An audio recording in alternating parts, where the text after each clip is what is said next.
First, we begin our live coverage all the way in Parliament, where the Departmental Committee on Information, Communication and Innovation are currently meeting members of the Kenya Broadcasting Corporation Staff Retirement Benefit Scheme in regards to their benefits. Let's listen in. To come at that preliminary stage, the matter presented to us in form of a petition is way wider than the matters that are in court. And so that members know how to attend to this and let the petitioners again know. You're rightly before you, the right committee. It is Article 195 and 196 of the Constitution that mandates Parliament to consider all matters and resolve all matters that are of concern to the citizens. This committee is also guided by our standing orders, and especially our standing order number 216, standing order that forms this committee and gives this committee a raft of responsibilities. And among these responsibilities, there are many that relate to this case, but I might want to only mention two. That this committee is given the functions, one of which is to investigate and inquire into and report on all matters relating to the mandate, management, activities, administration, operations, and estimates of the assigned ministry and departments, noting very well that KBC is a semi-autonomous government agency that falls under the Ministry of Information, Communication and Telecommunication and the digital economy. This committee has also been mandated in Standing Order 216, subsection 5 on the functions.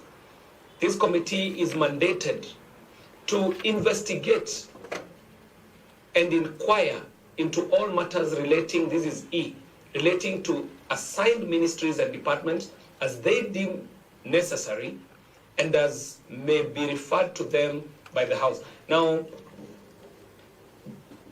honorable members, you have listened to the preliminary presentation.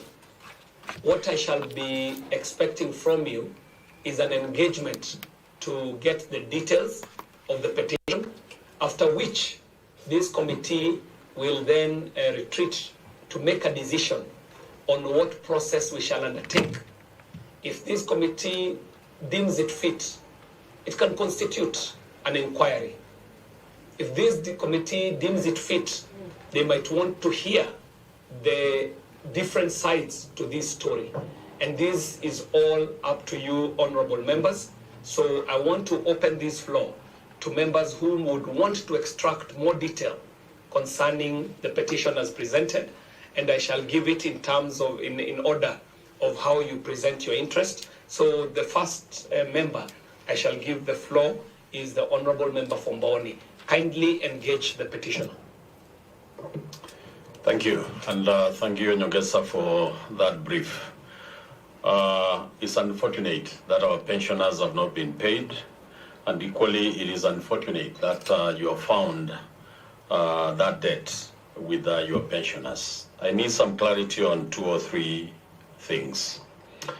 Being trustees, you must be structure so that you can get that money. I'm just wondering, in that governance structure, do you have a legal section which can advise you on legal matters?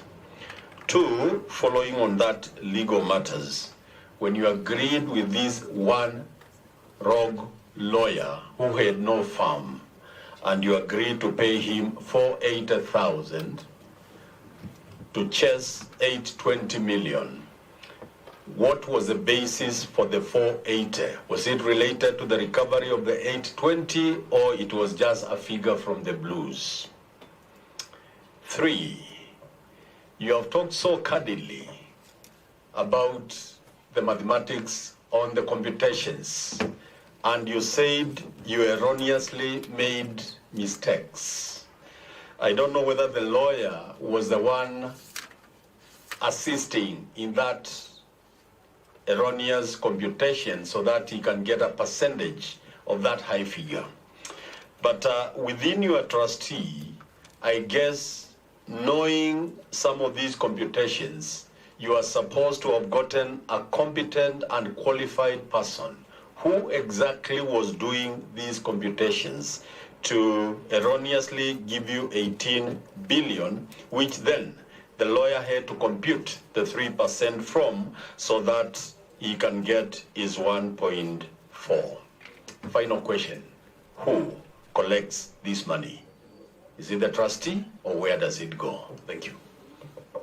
Honorable Shakil, you were second, and then we shall come to Oriri. 3 questions.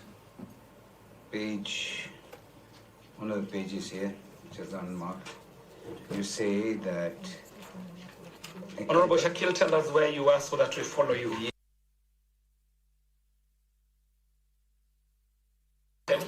Yeah. So these documents